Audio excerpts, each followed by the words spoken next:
If you want to become a supporter of Boss Rush, you can head on over to patreon.com/BossRushNetwork. For as little as $1 a month, you gain early access to Expansion Pass and Gamescast, audio versions of Spoilercast and interviews, and more perks at the tier that's right for you. You can even follow us for free and gain all of our main shows on one feed. If you can't support us financially, no big deal. You can head on over to youtube.com/BossRushNetwork or bossrush.net for more great content. Thanks for helping us continue to build something better.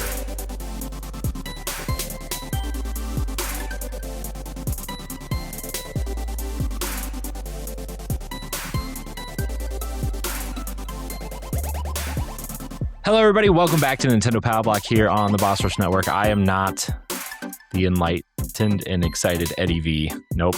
Ed's working. He's gone for $4.99. That guy.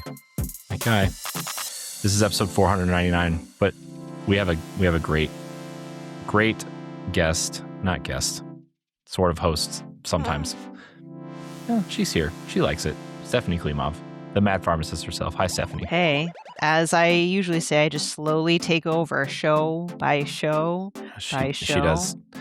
I'm telling you, by the time PAX West rolls around, I'm going to be looking for a new job. Stephanie's going to fire me. No, she's going to be in charge.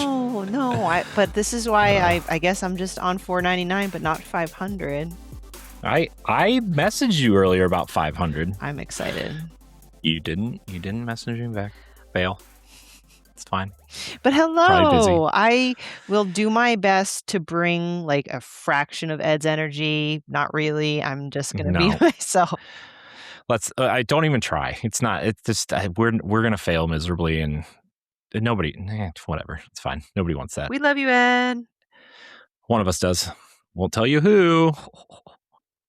How you been, Stephanie? How's life? Life's been all right. I just got back from a little trip out to Yellowstone with my kiddo. We saw bears and bison and deer, elk, moose. I don't know. Saw Old Faithful. Wilderness animals, you're saying. Yeah. Well, I mean, a black bear, like we were feet away from it. I saw the morning glory hole. Oh my gosh. That was beautiful. Explicit tag It's not. It's a hot spring geyser thing that's multiple colors. That's what you want to call it. Jeez. Oh, speaking of colors, I told you the story about colors earlier today. So yeah, I'm doing great. How are you? I'm better than I have been in a long time. It's been a long year and some change, but yeah, I'm doing well. I'm getting ready for some new things happening in my life. I'm prepping for PAX. We talked about flights today. That was exciting. Yeah. Star Fox is out. That's exciting. Why are people saying it's out? Well, it comes out. It'll be out by the time this hits podcast feeds. Oh, sorry. It's out. The demo is out. Some great games on the horizon. A lot of excitement happening this towards the end of summer, and I'm very excited. For sure. I don't know about you, but I feel like the summer's going to go by wicked fast. Like, hi. Yeah, I think so too. In a lot of ways, work's keeping me really busy, so that's helping. But yeah, I'm just like really. I'm ready for PAX, right? I mean, I told you this earlier. Like, I'm ready to like. There's things that I really love to do, right? It's interview people, it's talk to people, it's meet people, and I haven't gotten to do that. And by the time PAX West rolls around, like 2 years, and I'm really excited to get back to that. I'm excited to see my friends. I'm excited to see and meet other creators who may or may not already be in the space. I'm excited to just be where I feel like I can be myself at the fullest and be, kitty. So I'm very excited for PAX. Well, that's what I mean, right? Like PAX is like my next big thing I'm hyped for, but if I'm wishing for it to be PAX West, then it will be the beginning of September. My Mhm. son will be back at school. Not that I don't think I'll have a problem with that. But, like, it's crazy because my son is actually still in school. He'll get out this week, but by the time it's That's PAX, he'll be crazy. back in school. So, He's still in school. My kids have been out of school for like a month. I actually feel bad for him. So, but yeah, no, PAX. I'm looking forward to connecting. I'm really trying to push myself to be more of a networker, this go Mhm. around. I'll still Yeah. be writing articles and doing whatever, but I definitely wanna prioritize networking.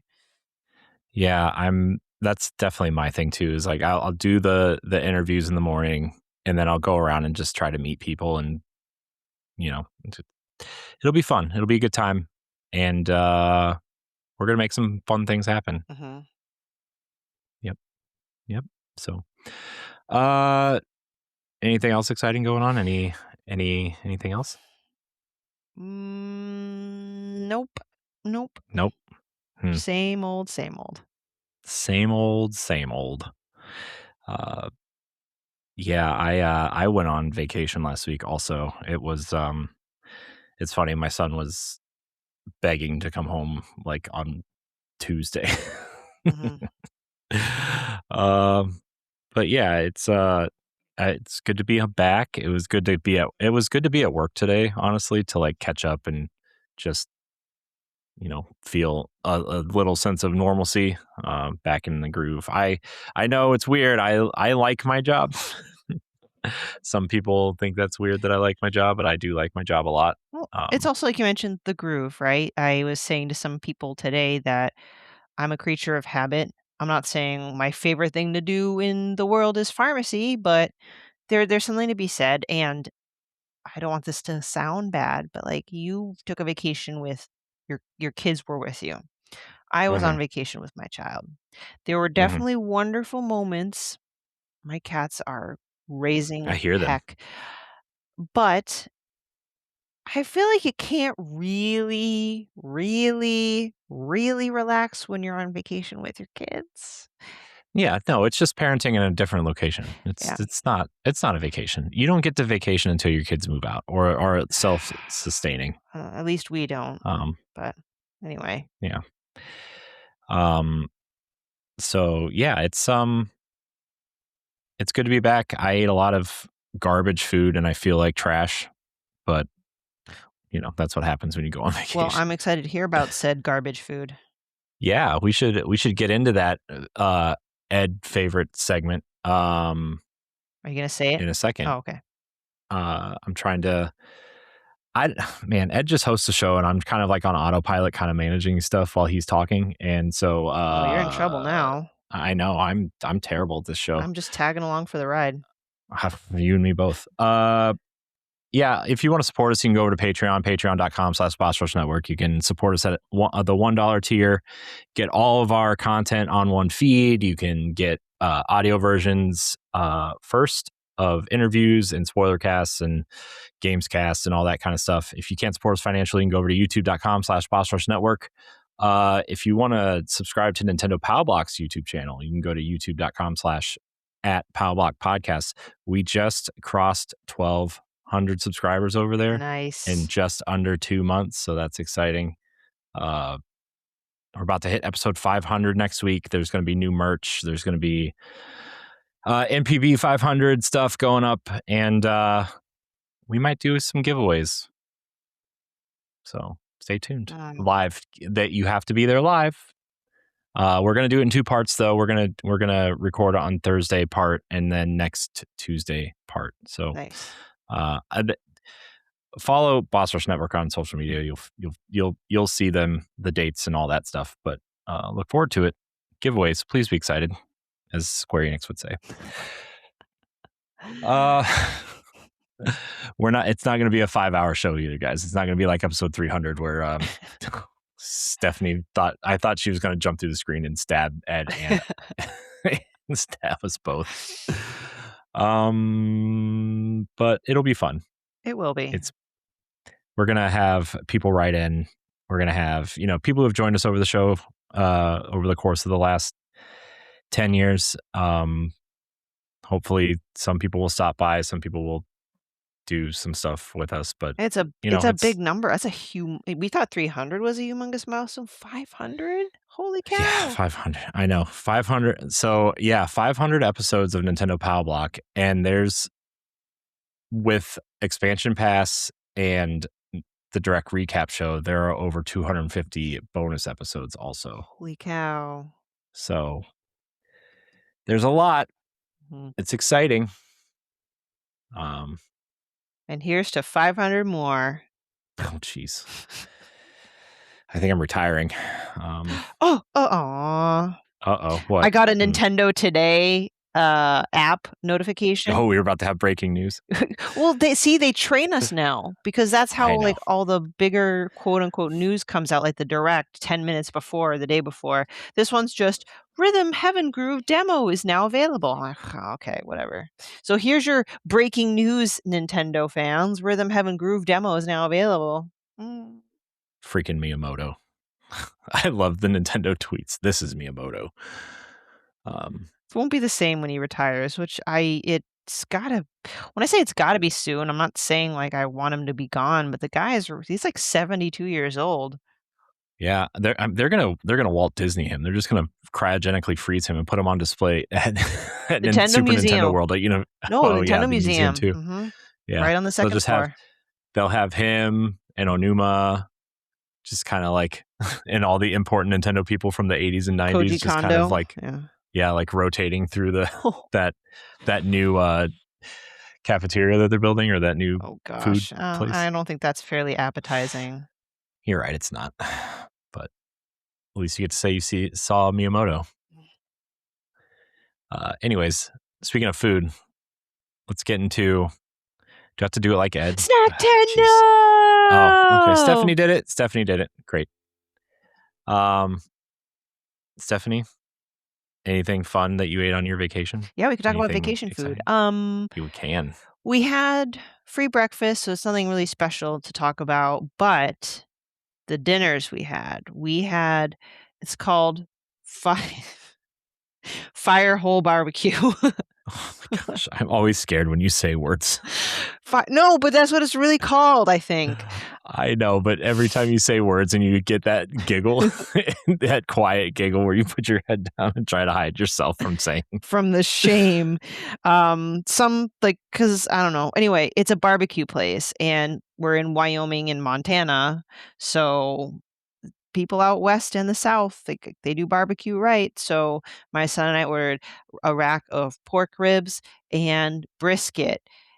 It was so tender and juicy, and the best part was their own homemade barbecue sauce. That was the best flippin' barbecue sauce I've ever had. I could just squirt the whole thing I probably wrong hand gesture, but squirt the whole thing.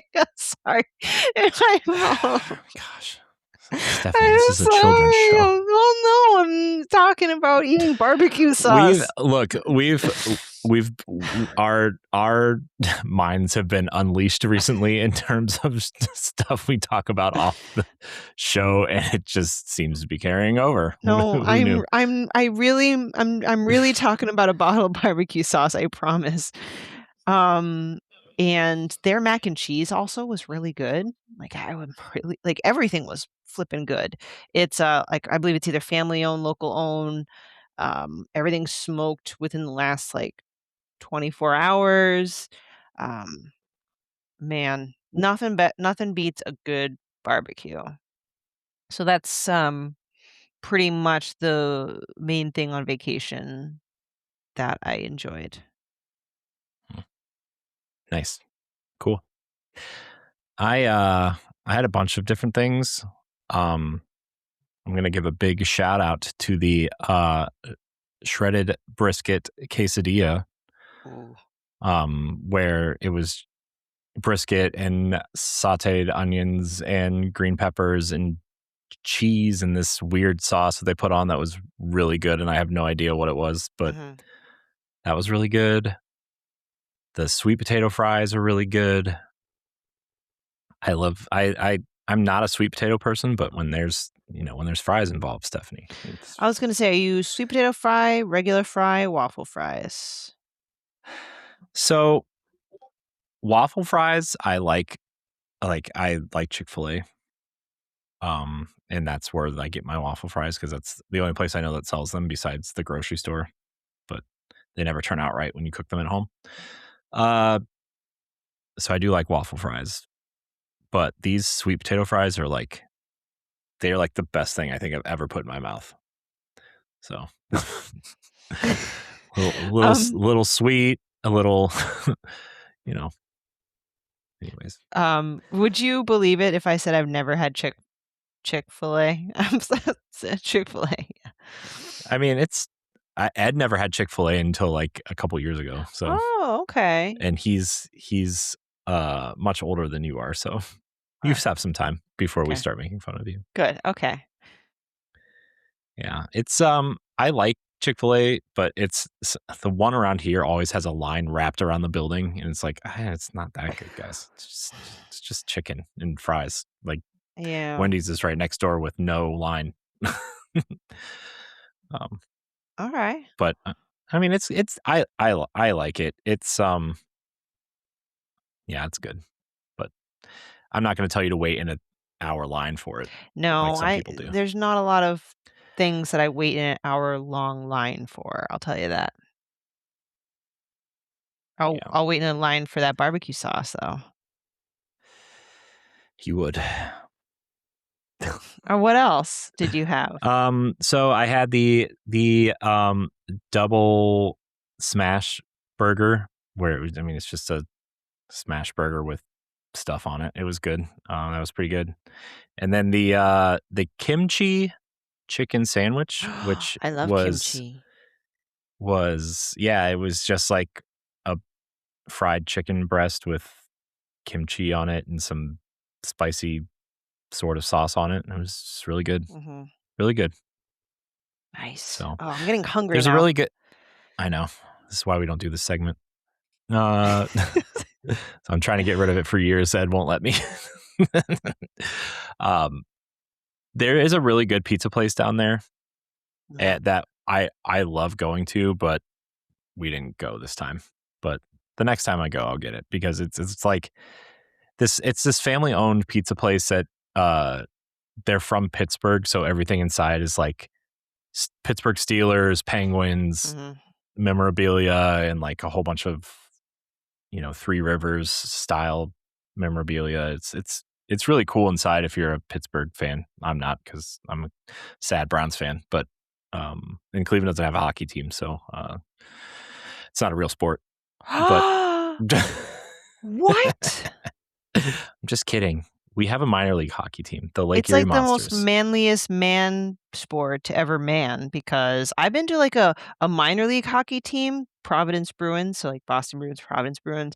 I saw, like, 6 fights break out in one period. Now talk about manly. I mean, Anyway. it is you have to be tough to play it. I will give you that. But um yeah, I've been to a few Lake Erie Monsters games. They're fun. They are fun. Um it's fun. It's a better sport to watch in person than on TV. It's like one of the Yeah. rare sports that uh but yeah, it's cool. I what else was there? There's something else. Oh, yeah, that was it. That was it. We didn't really have anything else. Um my son got this giant chocolate chip cookie and he was really upset because Ugh. they heated it up. Uh-huh. Heated it up. The Yeah, heated that's did right. he yeah. It's too many did in there. They warmed it up for him and he got really upset because the chocolate chips melted because Oh. he's never had a warm chocolate chip cookie Oh, before. So they asked him if he wanted it warmed up and he said, "Yeah, I like warm cookies." And then he got so sad. Um, mm, but that was about it. nice. Nothing else really special. Um, I feel like I don't usually get to eat anything really cool or unique anymore unless I'm out on vacation, but that's also kind of like a me thing because, oh man, this is another thing, just most boring thing for people, the audience of Nintendo Pow Block, to hear is us being old. I can't eat like I used to, you know? I can have, like, a nice greasy meal, but then I have to sit up all night because I have heartburn, you know? So, Mhm. oh, well. Yeah. Yeah, I can't do it anymore, you know? I'm not young anymore, Or Stephanie. Ed, because Ed has a Oh, stomach yeah, like an iron iron the tank. iron. Yeah, oof. Man, every time he talks about what he's eating, it hurts listening to him. Is that Ed? Uh, is it Ed? Hello, team at Lyrically C. Yep, that's Ed. Hi, You Ed! said his name 3 times and he showed up. This guy. I Oh. did send him the link though, so. Aw, he can be with us in spirit. Yeah, Ed, you're fired. Don't listen to him. Remember, I'm secretly taking over Boss Rush, not, you know. She is. I'm done. No, no, I'm no, you're not retiring. I done. announced it. You're not I done. announced it at the top of the No, no, no, show. you're You didn't not. hear me? No, you know how, like, those, like, fake kings and queens, they don't really control the government, but they're there just to look Yeah, pretty? the monarch, what do you call it? Yeah, You're the fake queen sitting at the top of that's Boss me. Rush. I love being the fake queen, if anything. Don't get excited, LeRon. I feel you. Do you? Help! That's good. Help! I need an adult. Let's move on. That's getting clipped out somewhere inappropriate. All right, let's talk about playing with power. You know, Stephanie, you play a lot of games. You play a lot more than I do. Not lately, because I'm waiting for Star Yeah, Fox, right? I know. I did play the tutorial for Star Fox, the demo. How Let me tell you, it sure is Star Fox. It okay. sure feels like Star Fox, Most which is good. Sorry, go ahead. most important question, are the controls inverted, and if they are, can you change them? They are inverted. When you go through the tutorial, they give you the option to play it Yes. regular. And then you can also change the flight controls whether you're in third person or first person. So if you want them inverted in first person mode, you can. Oh, okay. And then if you want them regular in third person mode, you can. And you can kind of switch between. It is really, I know this is just a remake of Star Fox 64, but it is a beautiful game. Like the tutorial levels, like this kind of, I don't know, Tron Matrix-esque kind of digital world that you fly through, and it looks really cool. It has this real 90s feel to it. I love it so much. I wish like the whole game was like that, but it's really cool. It feels good. It runs at 60 frames, which is really nice. It's really smooth. You can use the N64 controller to play it if you want, which is cool. And it feels so natural to play with the N64 controller, Stephanie. You're gonna like, and I like it. It makes me wonder if, because there's rumors that the Ocarina of Time remake is really a faithful remake of Ocarina of Time. And I'm wondering if you can play that game with the N64 controller. How could they Because that would not? be such a smart idea. How could they not? Oh my goodness, that would be brilliant, because I was thinking, how are they gonna have you play the ocarina without those C buttons? Mm-hmm. Yeah, I mean they'll probably just do what the 3DS did, right? Is like you just hit the face buttons when they pop up, I or don't like like the that. D-pad. Nope. I don't either, but Okay. Well, it's nice to it is hear. what it is. But I haven't touched the Star Fox demo. I kinda just wanna go into it blind. I mean, I see so much of it in the trailers and stuff, but yeah, we got that, Ed. I saw it on my yeah, Nintendo Today app. Ed, you're not hosting today, okay? Relax. Stephanie already got it. I love yelling at Ed so much. No. It's so easy, Ed. I love you, buddy. We love you. I miss you, but go away. I'm just Anyway, kidding. I'm just kidding. I've been playing my non-Switch game that I've been playing is, the Coffee Talk Tokyo, Oh yeah, that did game. come out, didn't Mhm. it? I'm still kind of more in the earlier end of things, it's pretty similar, right? You start meeting different characters and you kind of see their arc take shape, the particular socio-cultural issues that they're trying to tackle. I think it's fine. Everything is, similar gameplay, stuff like that. I'm just waiting for the characters to grow on me, like with the other two games. Just shout out to our friends at Toge Productions. Um, and for my Switch game, I am actually, until Star Fox arrives. And Star Fox, unless they added a lot more, it's a short game because it's meant to be played multiple routes. Bye, Ed. Love you. He's going back Mm. to work. He's being a good doobie. Final Fantasy Tactics. I don't know if Laurent's still listening, but I am playing Final Fantasy Tactics. And let me tell you something. I'm not smart. I thought I was doing something wrong because I kept getting my butt handed to me.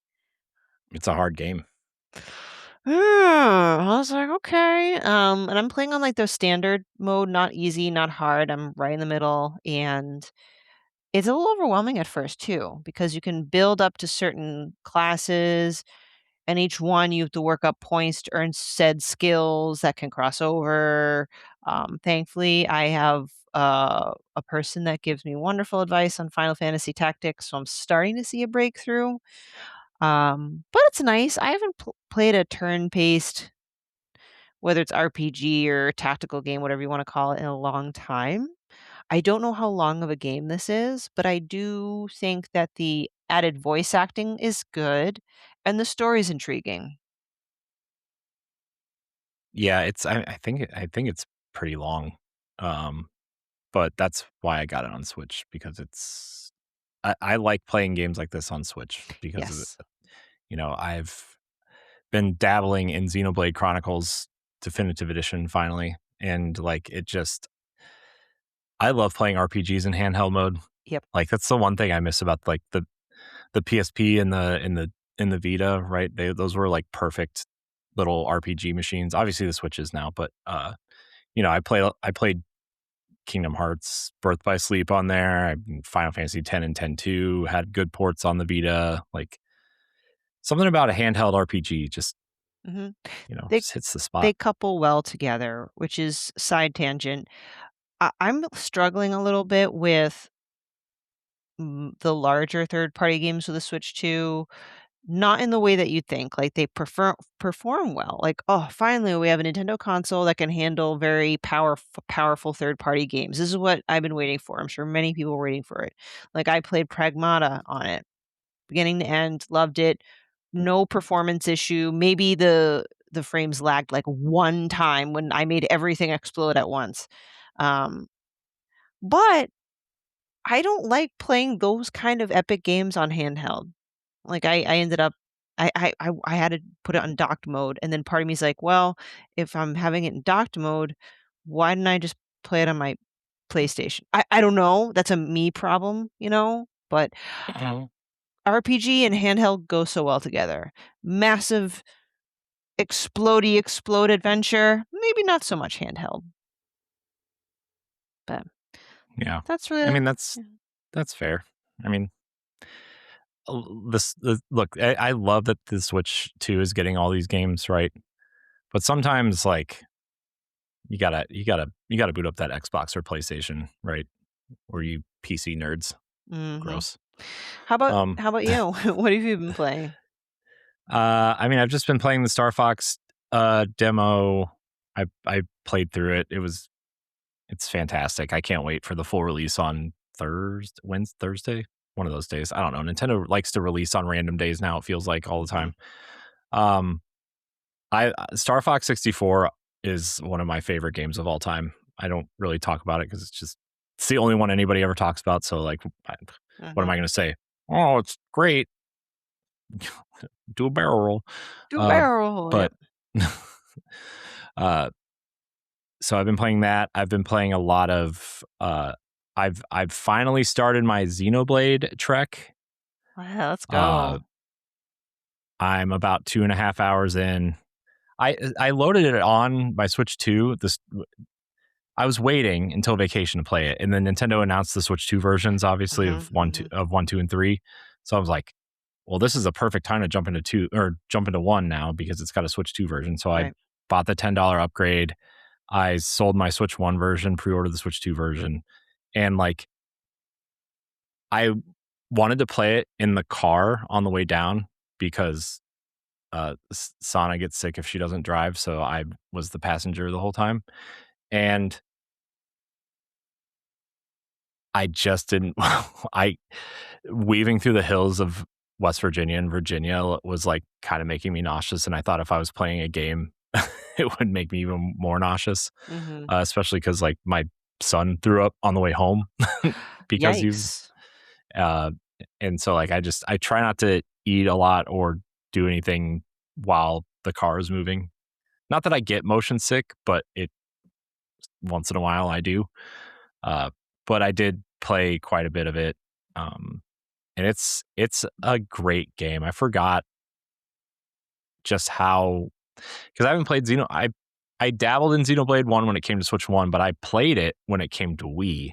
It was Mhm. like one of the last games I played on Wii, and I just forgot how like interesting and weird the world is and how intricate the lore is. Uh-huh. And it, people think Metal Gear and Kingdom Hearts are bad. Like this lore is all over the place, and I'm only 2.5 hours in. I'm like, jeez. You got these giant robots that fight each other. One has like a metal sword, one has a laser sword, and then they fight for eternity until they both just turn into giant land masses, and then you walk on them to because they're not alive anymore, but then they are alive. Sounds like a But normal plot. What are you talking then about? there's a magic sword, and then somebody has amnesia and forgets who they are. It's typical, typical anime Japanese video game BS. If But there is a scenario where there's a character that doesn't have amnesia, is it really an anime? no, it's not. It's not even Japanese. It's No? just no, nope, nope. It's Hawaiian actually. Okay. I don't know. It was the closest island I could think of to Japan, and even though they're not close, guess the Philippines would also be close. Yeah. Whatever. It's not important. Nobody cares. Um, Well, speaking of long games, like the Xenoblade games I hear are crazy long too, right? yeah, if you do all the side stuff, Mhm. Xenoblade 1 has 412 quests in it.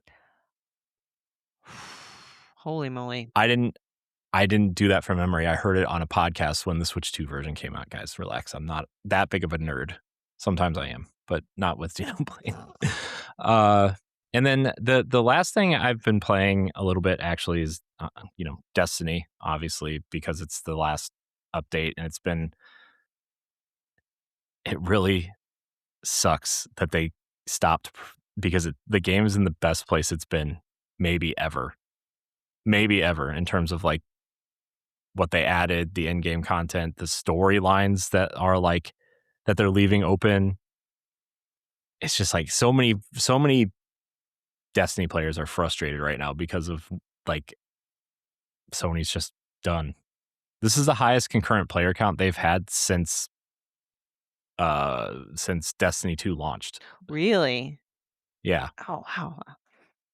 Uh so it's really frustrating, but it is what it is. Um I also dabbled a little bit in Marathon Season 2, but you just shoot stuff, pick stuff up, die, Mhm. lose stuff. Rinse and repeat. Yeah, the Mm, skins are cool though. Uh, the season 2 skins are much better than the season 1 skins. I will say that. okay. But have fun paying for them, everybody. Yeah. Well, I mean, I don't know about you and what the rest of your year is gonna look like. I just feel like for me, play-wise, this is like the calm before the storm because I started mapping out all the games that I'm at least interested in playing. Not necessarily pre-ordered, both, and oh my gosh, September is so bad and there's too many games. So many. There's so many games. There's so many games everywhere, Stephanie. Yeah. I mean, and Me the rumors keep popping up that Expedition 33 is going to be coming to Switch 2 this fall, and all the Nintendo stuff, and people are looking forward to GTA. Obviously, it's just too many games. All the indies. Yep. Let's see. It's just super quick, I'm like September, and it's like all clustered in the same place. So, just example, these are the ones only I'm interested in. Wolverine, September 15th. Fortune's Weave, Fire Emblem, 17th. Control Resonant and Silent Hill Townfall, 24th. And Onimusha Way of the Sword, 25th. it's, it's crazy. Anyway. There's so many games. I mean, that's just September. I mean, Yeah.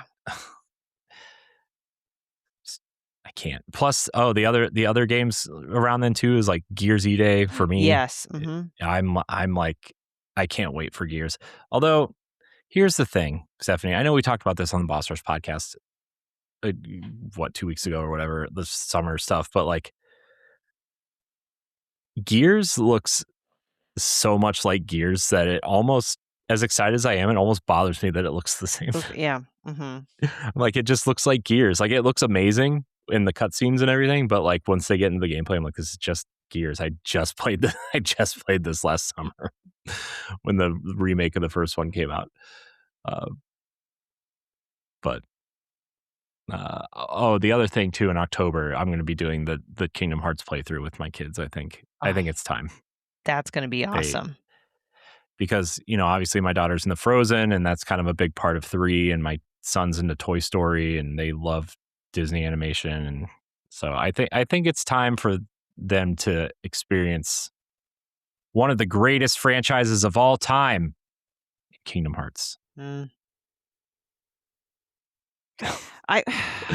It's one of those franchises where I was so into the first 2, and then so much time happened, and all the other games released on all other platforms. They've never done me dirty. There's no reason for me to not like Kingdom Hearts, and I still pre-ordered the 1 through 3 collection for Switch too. But goodness, once 4 comes around, I don't know. I'm like afraid that I might not like have that chutzpah for whatever that word is for playing it, you know? Yeah, it's just been, like you said, it's been so long, and like there are a lot of the handheld ones that I didn't play, right? And then when 3 rolled around, I went to play it, and I like wasn't excited to play it. Mm-hmm. But I don't know, maybe 1 and 2 came out at a time when we were a lot younger and more excited, and it was classic Disney also, right? Like Yes. Beauty and the Beast, and plus like Final Fantasy 7, 8, 9, 10 were all big at the time. Peak, yeah. Still. And like you merge those peak Square characters with peak Disney animation, you're just gonna make magic, all kinds of babies, I guess. But let's always go back to making babies. Stephanie, it's been a week. Yes. Wait, isn't it Monday? It is Monday. Oh. Thanks for scaring away all the weird ones, though. I appreciate it. You're welcome. And then when 3 came around, like they obviously added, Pirates of the Caribbean, which is like some weird Uncanny Valley stuff. Yeah. They added Frozen, which is, okay, it's popular. People love it. But like, it wasn't for the audience that 1 and 2 were made for. Yep. So it felt discombobulated. Plus, they didn't include any of the Final Fantasy characters in it. Yeah. Until the DLC. That's part of the draw. Yeah. And especially like people our age, right? Like that's a big like Cloud and Squall were big parts of that game.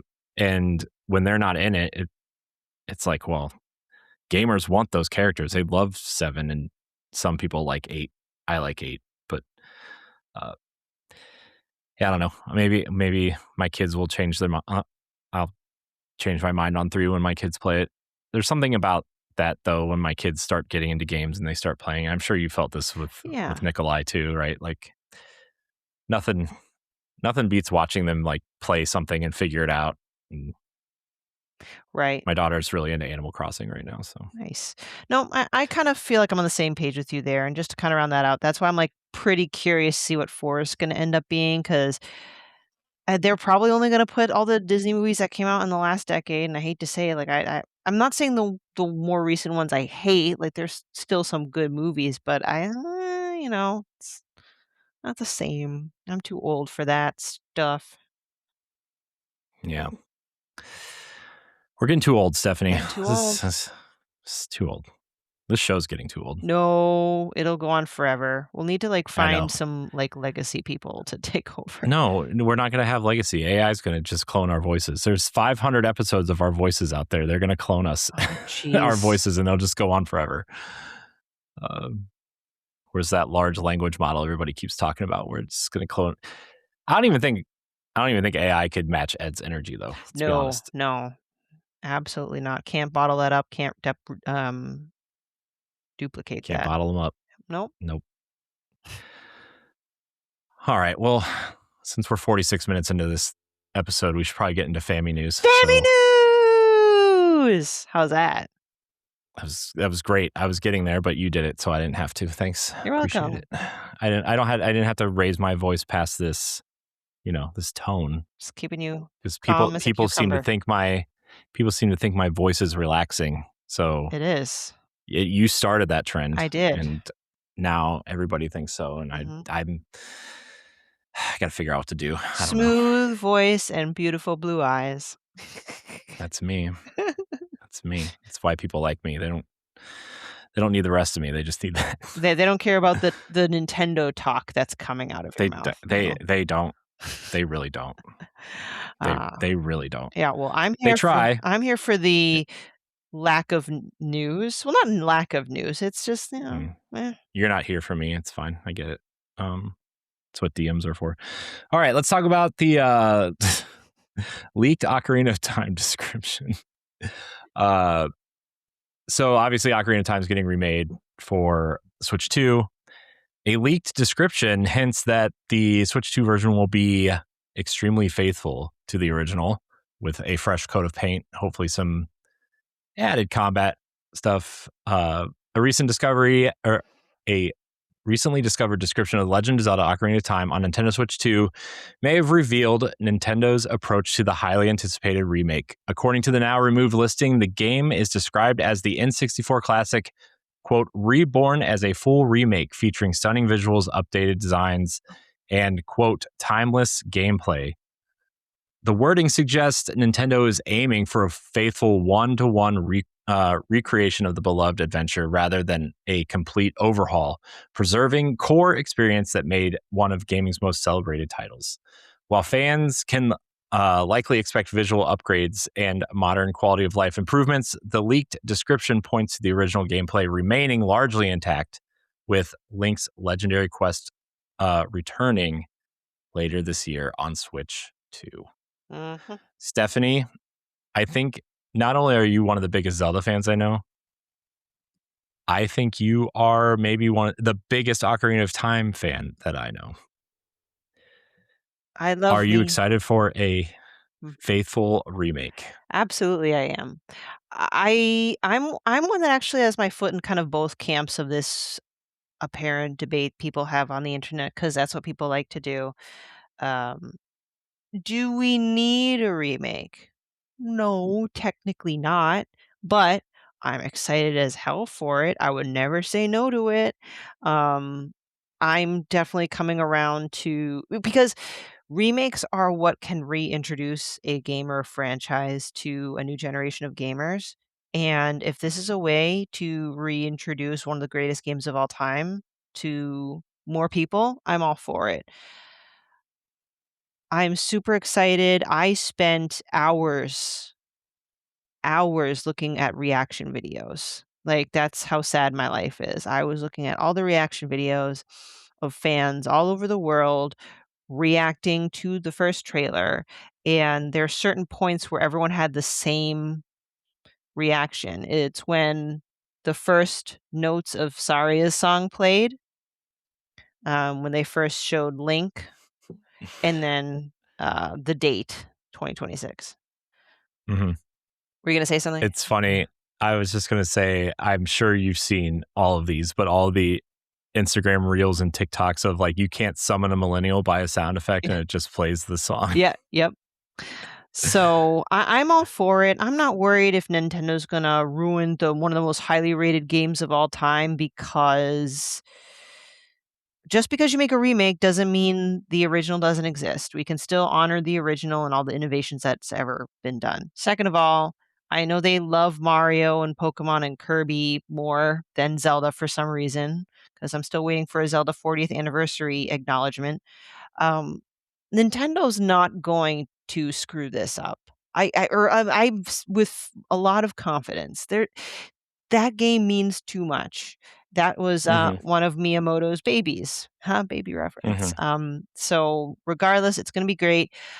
I was hoping for something kind of in the middle as far as I don't want just a graphical overhaul. I would like a little bit, like a little bit of extra stuff or differences tweaked in. This seems to be what the description is. It has since been removed, I believe, though, right? Um, Yeah, it was just like a leaked thing. Um, so just from what I've been gathering and just from past guessing for remakes and stuff and remasters, I'm guessing this is Grezzo, which is the studio that did the Wind Waker HD on Wii U and did the two 2D Zeldas on Switch One. Um, I'm guessing it's them doing this, and okay, they always do really high quality stuff. exactly. I would like to see it kind of get the treatment kind of like the Star Fox direction. Hear me out. It's graphics, right? The sound is going to be much better. I feel like they're going to orchestrate all the Ocarina of Time songs, and they won't necessarily completely overhaul gameplay. But I do hope that they maybe just add either like a little bit more of a cutscene or just a teeny bit more of this. Maybe we'll get more than just a backdrop of fire and black when they talk about the war. You know what I'm saying? So like I think we Hmm. might see just a little bit more to stuff like that while everything else kind of is the same. Yeah, I think what they're going to probably do, and Ed and I have talked about this ad nauseum on and offline. Mhm. Like Nintendo 64, that generation by itself is ripe for remakes. The GameCube is ripe for remasters. Now we've already seen a ton of GameCube remasters for Switch One, right, with Paper Mario and I mean Wii also, if you include Skyward Sword and stuff like that. But the N64 is a generation that people love, but a lot of times don't like going back to because of the Mhm. controller, and it's a very it's Nintendo's first outing for 3D stuff, so it's very some of it's very ugly and no textures, and the textures you do see is just like a low res JPEG kind of plastered on a polygon. Like the Nintendo 64 is ripe for a ton of remakes, and I think you're going to see a Majora's Mask one after this. I would love that, and I agree. I mean, N64 is my first home, like, console because Game Boy is handheld.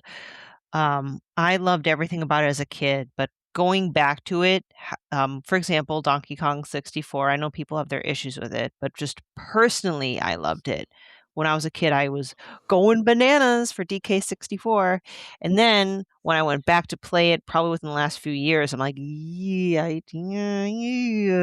yeah, but I bet, just for example, not that Nintendo would ever do that, if they remade DK64 and kind of toned down maybe some of the repetition of the collectibles, fix the freaking camera angles, I bet you I would they would recreate the experience of the joy of what it was like to play back then.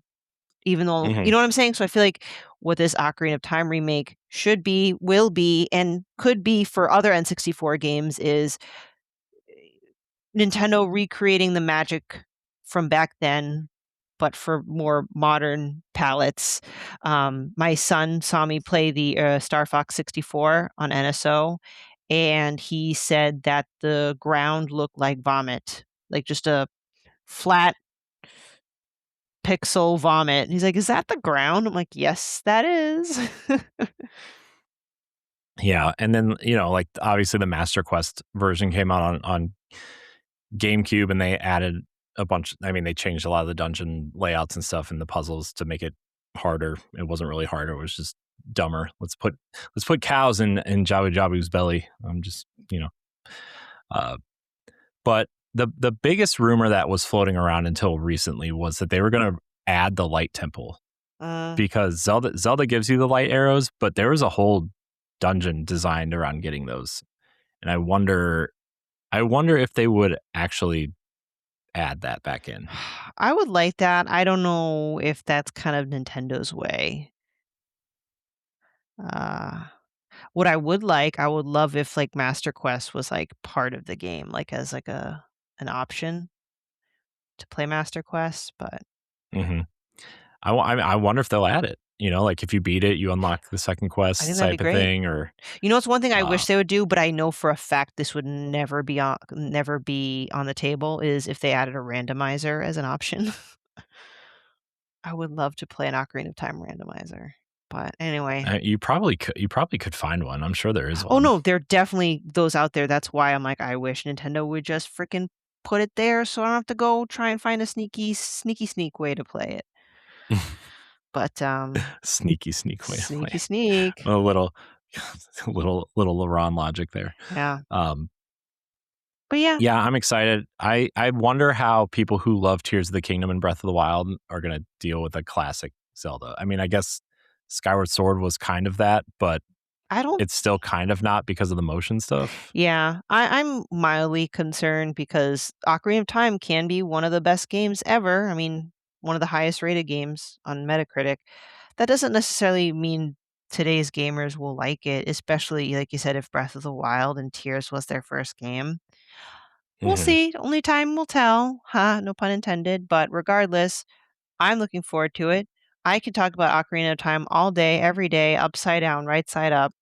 I'm excited. I just hope we'll get a specific direct soon or just something. I don't think it's going to be till August or September till we hear about it again, though. What if it's at PAX West? I don't think it's going to be PAX. Well, it could be, I guess. Well, if it's so, here's my theory, okay? Because Fire Emblem is September. They have stuff coming out all the way through October. They do not have a November or December game. I think Ocarina of Time could be the only game that you could put out up against GTA this year and it would be just fine. Absolutely. I've also seen a ton of videos of like, Rockstar and GTA 6, like, oh, who's going to compete against me for Game of the Year? Not that I know for a fact Ocarina of Time, it could be the remake could be the best thing in the whole damn world and still not going to win Game of the Year. I can promise you that. Right now, 2026 Game of the Year is going to go to GTA 6 because that's just how it is. But I love the joke that Ocarina of Time can stand up to that and it'll do just fine. I'm eager for more. I want more. I want to see gameplay. I want to know more. Yeah. I want to know more of the game that I've played 1,000 times. Yes. I Midna really wants to know more. Midna wants to know more. One last thing on the Ocarina of Time remake before we move on is like I really like how it opened like almost Tears of the Kingdom Wind Waker style with the tapestry and the carvings and the watching the Deku kind of like form within the tapestry type thing. Great direction. I'm not like the biggest Ocarina of Time fan. I love the game, but like we're not friends better Zelda anymore. Games. Well, everybody, that's a wrap. I want to say, but just seeing like them implementing other games into this game, right? Even in that small way, got me really excited. But then obviously seeing Link sleeping like a dork. Well, we're still waiting for Twilight Princess over here. Please stop teasing me with that, please. Anyway, I need a Twilight Princess full-on remake. That's what I need next. Yes. We'll get one in like 10 years when like my hands don't work and I can't play games anymore. Yeah. That's when it'll happen. But sorry, maybe by then you can just get like replaceable like hands or something. Yeah, I'll just Deus Ex my arms, just chop them off and put metal arms on or whatever. It'll be Exactly. fine. Midna Yeah. agrees, right, Midna? Um, But yeah, anyways, Ocarina of Time. ve- Moving on. very excited. Yeah, I was trying to figure out where the dock was while I didn't say Oh, a word. sorry, So, I can try and be distracting, but um, maybe I'll say something inappropriate, so you're already distracting. Ah! Wait, where did you go? I'm here. Here Your I am. recording's in another window. Where's the other window? Where? I lost it. What happened? Bring the call back here. Oh, there you are. Okay. What'd I do? Never mind. I We're did fine. nothing. You didn't do anything. The whole thing disappeared, but it's fine. All right. So there's been a scalping situation going on in Japan with Nintendo Switch 2s because they're hard to get apparently over there, and their price increases also coming. Nintendo is taking stronger action against scalpers in Japan by introducing new purchase restrictions for the Switch 2's multilingual model. So that's the model they released everywhere else Oh. instead of just the Japan only Mhm. model. After detecting multiple orders suspected of resale activity, the company now requires buyers to have logged at least 50 hours of gameplay on the original Switch by May 31st, 2026, before they can purchase the new system. Gross. Nintendo is also limiting purchases to one console per Nintendo account. Mhm. The move is designed to help genuine players secure a Switch 2 amid ongoing demand for supply challenges. The restriction comes as Nintendo and other major gaming companies continue to raise hardware prices in response to market conditions and global supply pressures. I mean, I think this is what they should do when people want new consoles at launch. Oh, yeah. Anyway, like Xbox and PlayStation should totally do this at launch when their new consoles come out.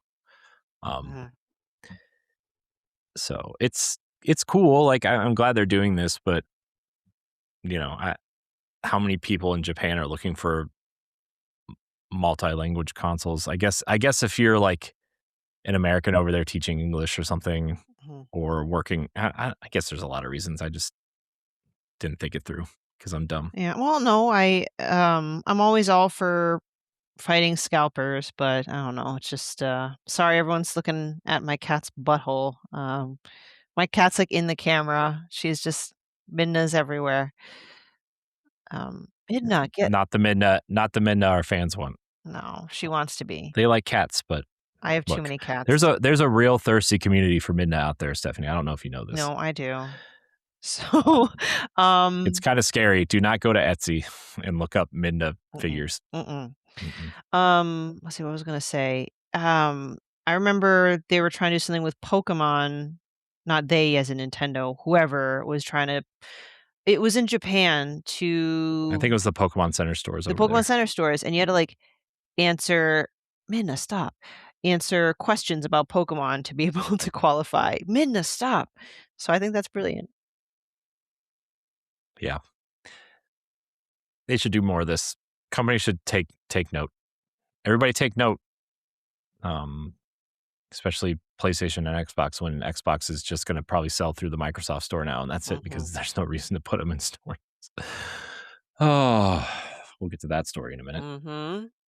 Capcom is going to be at Gamescom, heavily featuring their slate of games, including a playable demo debut of Mega Man Dual Overdrive, which is, Mega Man 12, essentially.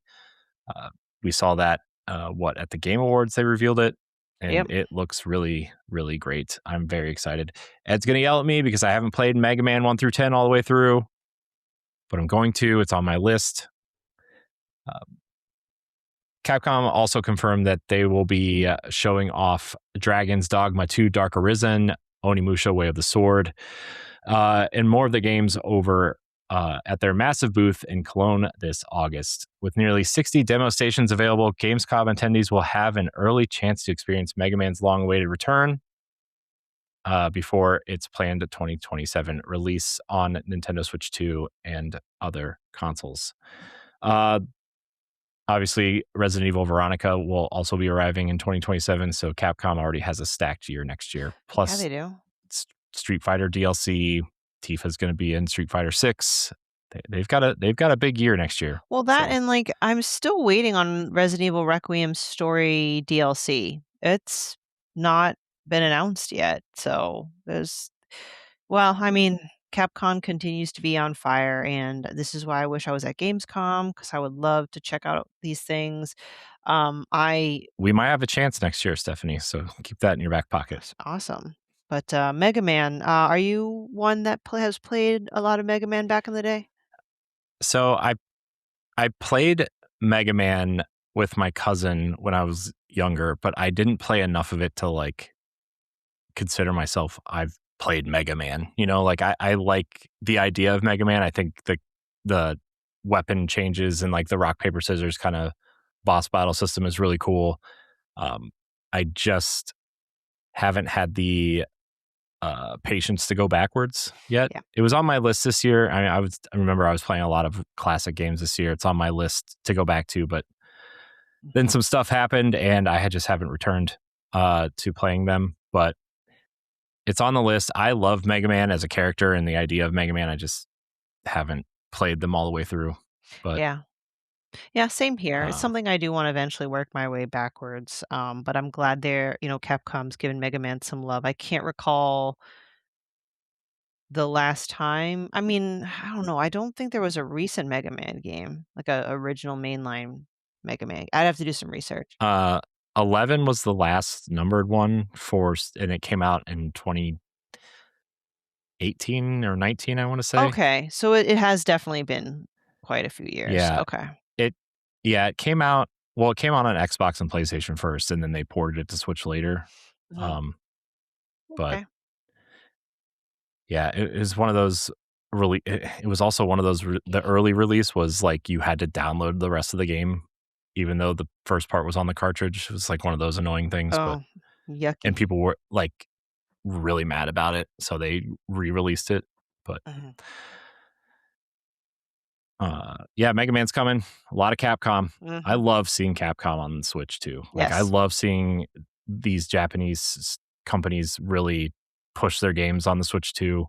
I was reading an interview about Onimusha actually, where they were talking about how, which is kind of a nice transition into our next story, sort of, Mm, but how the Xbox Series S, like optimizing things for that console, actually really helped the studios optimize their games for Switch 2 because it's a little bit more powerful in a lot of ways. mhm, Um, and that's why Capcom's been so adamant about putting their games out day and date on the Switch 2. mhm. Um, now all we need is those other Resident Evil remakes, and then we'll be fine, Yeah, on our way. good to go. That's another series I'm going to play this year, Stephanie. What? You play a Yep, scary game? yep, yep. Which one are you gonna start with? I don't know. I don't know if I should start at the beginning or if I should start somewhere in the middle. Here's the thing. I've actually been thinking about Resident Evil, like playing through them again. I've actually played a lot more Resident Evil than I thought I've played. Okay. So I've played all the way through 1. I've played most of 0. I played through 4 in the DLC. I played through 5, and I've played through 2 campaigns of 6. It's a lot of Resident Evil, That's not Stephanie. bad at all. Yeah, I played the ones that aren't scary. Gotta play the 0's pretty scary though. Oh, I saw that when I was much younger. I watched my cousin play it in the intro scene with the leeches. I'm like, "Nope, I'm good." Yeah, the train is super claustrophobic, and the way it plays on GameCube is not very good. Like it's just the way it plays makes it a lot scarier. But anyway, it's not important. You know what is scary? Xbox might be shutting down some studios. Mhm, Gross. This makes me really upset, honestly.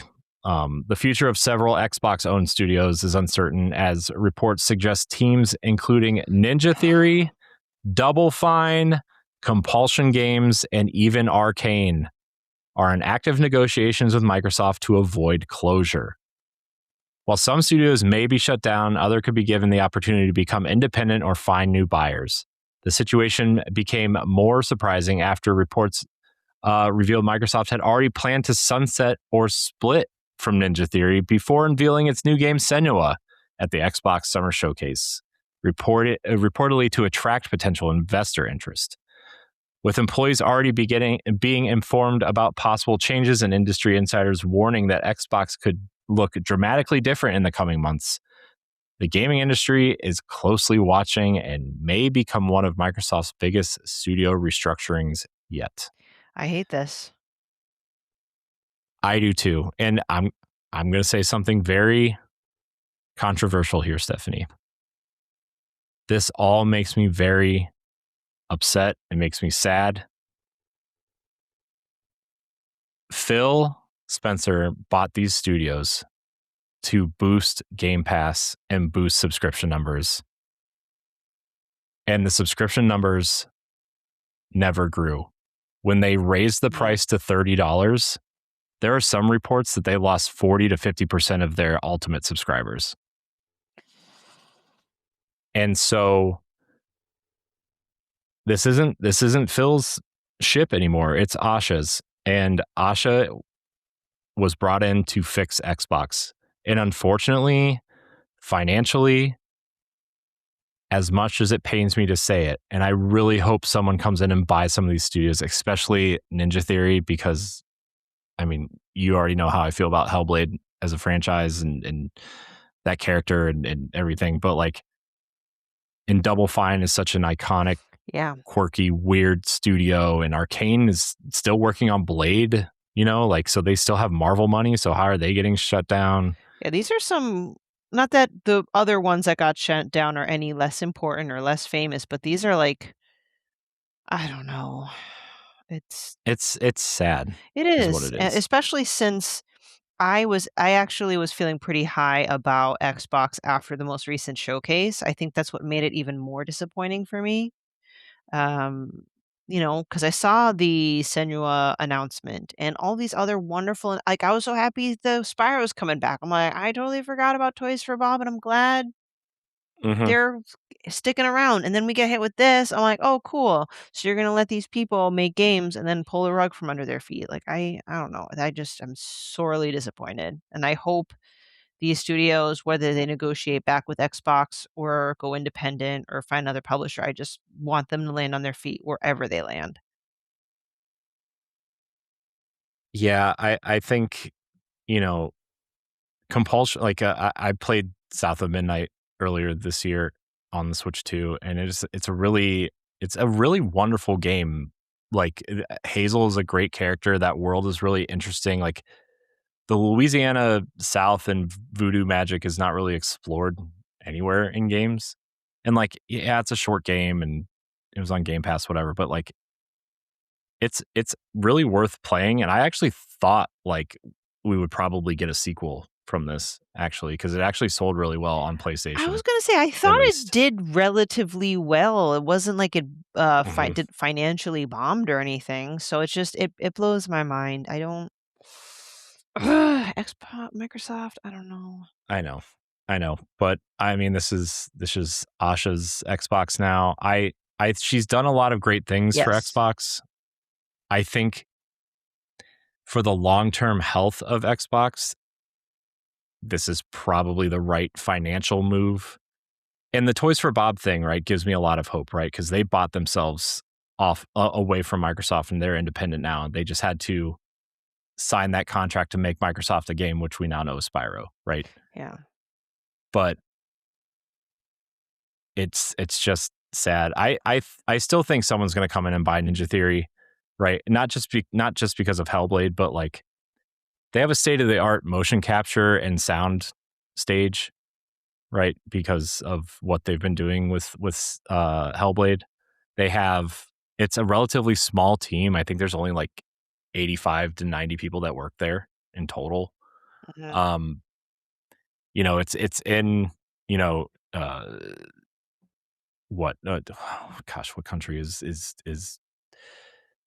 are they in? They like, it's relatively cheap studio to run because of where they're located, right? So like, I wouldn't be surprised actually if like Sony came in and bought them, or someone like 2K came in and bought them, or Embracer, even though anything that Embracer touches ends up crying alone in the desert somewhere. But yeah, it's just sad. I And the only reason why we're talking about it on Nintendo shows is a lot of these games were coming to Switch 2 or were Mhm. potentially coming to Switch 2, and so Yeah. that's why we brought it up. But I mean, Double Fine would be a great quirky studio for Nintendo to buy, actually. Exactly. Yeah. I mean, Psychonauts is a weird platformer. Nintendo Mhm. excels at that, obviously. They don't have very many Western studios. They have Retro. They have, the movie production studio. They have the porting house in Miami. Like, they don't have very many Western studios. So it might be interesting to have Nintendo take another crack at a Western studio. Yeah. Well, But here's a little bit of breaking news. 2 breaking newses oh boy, to lighten the mood a little bit. Number 1, we were just talking about Capcom. Their ears must have been burning. So Mr. Capcom burning Capcom, up in they there. announced a spotlight for June 25th, about 30 minutes long. Some games that they'll be talking about, shocker, Onimusha Way of the Sword. It's one of those games that I pre-ordered, I'm really excited for, but I've heard so much about it that I kinda, I don't whatever. Dragon's Dogma 2: Dark Arisen and Monster Hunter Stories 3: Twisted Reflection. There might be more, we don't know, but those were the ones that, Wario64 listed. So there you go, guys. June 25th, Capcom Spotlight. Also, I guess this would be for later, but it's news for me. New Nintendo music. It's a Nintendo 64 musical moments. Is that like a sound? It's like a soundtrack. Is that what it is? Like Yeah, yeah. Well, it's the 30th anniversary of in N64, right? September. I Yeah. had a Oh keychain. gosh, that makes me feel so old. Yeah. So I'm gonna see if I can pull it up. I mean, you can bring up the next topic, but I kind of want to see the sampling. Yeah. I mean, when you get there, I'll just read this and then we can talk about that when you get I to got it. it. But I got it. oh, okay. Title theme from Wave Race 64, Rainbow Road, Mario Kart 64, Lost Woods, Ocarina of Time, opening theme, Star Fox 64, stuff from Yoshi's Story, Pilot Wings, more Zelda, more Mario 64, your F Zero, and yeah, those are the primary games that are on here. There's 24 tracks in total. You're welcome, friends. Nice. All right, Stephanie. Let's talk about something very expensive Yes. that wasn't supposed to be expensive but is now expensive. Damn. And we're going to get to the Nintendo part of this in a second because I feel like there is a Nintendo conversation to have around this. Mhm. But Valve, we all know them. Steam Deck, the the Steam machine is coming out. The Steam machine will launch at over $1,000 amid rising hardware costs, which is not what they wanted. Valve has officially revealed pricing for its upcoming Steam machine, with all versions costing over $1,000, and the top 2 terabyte model reaching $1,428 when you bundle it with the Steam controller. The system will come in 4 configurations, ranging from a 512 gigabyte base model to higher capacity options that also include premium faceplates and materials. Valve explains the higher than expected prices due to rapidly increasing component costs, especially for memory and storage, which have also limited supply and production. To reduce scalping issues seen with the Steam controller, pre-orders will be handled through a randomized queue system between now and June 25th. The company admitted the final price is, quote, significantly more than originally planned as global hardware manufacturing conditions continue to push costs upward. This really sucks for a company like Valve that they're still a private company. They don't have to, like, it costs them more to do manufacturing and things like that because they are not a publicly traded company. They don't have a lot of overhead. There's just a lot that goes into this for them that makes this stuff more expensive for them than someone like Microsoft, who's made, the next Xbox will probably be cheaper than this. Right. I mean, that's But important information, though, because I'm sure maybe the average consumer might not know that. So they're like, oh, what the heck, man? mhm. Trust me, I'm not excited at the thought of a $1,500 console, but if it's, for example, a private company with no shareholders or anything else, like to help drive the cost back down. I don't know. It doesn't necessarily take the sting away, but it helps with the understanding. It that sucks, and it's really unfortunate. Yeah, I think the reason why people are mad is because Steam is the biggest gaming platform in the world, Yeah, bar none, and like they could subsidize the console by selling more games on Steam, right? yeah. Like that's I mean, Steam gets it, they get 30% of every game, every piece of DLC, every microtransaction that they sell. Mhm. I mean, that's a lot of money. There's a lot of people that play a lot of games on Steam, so it's from that perspective, it makes sense. And like console manufacturers used to do that a lot. Um, the PlayStation 3 was notorious for that. They lost like $105 on every console they sold in the beginning. Mhm. Uh, but it just sucks that something like this is like because the thing is like it's not even that powerful according to Laurent, right? Like it's just not. Yep. And we got, folks in the chat kinda saying at the end of the day, it's like a mid-tier PC. I hate saying that it's a Kotaku article, but they say Steam Machine reviews are in, and they're far from glowing, meaning, goodness gracious, it's not performing. I mean, it performs well, but perhaps not performing at a at what would make it worth $1,500 to pay for? Mhm. Yeah, it seems very underpowered to be that expensive. And I Thank you. know RAM and storage is very AI is taking over the world, right? Like those components are going there, but like it feels like I think somebody in the chat said it should be about $750. Mhm. That's what Nick from WASD and Beyond said in our chat. You should go check them out. Love Nick and Brody. I miss them quite dearly. Uh, which I thought it was probably going to be about 800, Yeah. just judging by the price of the Steam Deck. Do you think, this is where my lack of business knowledge will shoot me in the foot here. Do you think Well, you're asking the right person. do you feel that Valve may or possibly could have just announced delaying the release until maybe the prices are more manageable, or do you think that will never go down, the components that are helping drive the cost up? So for people who don't know, I work at a tech marketing and content creation company, and we work with a lot of companies that make these components.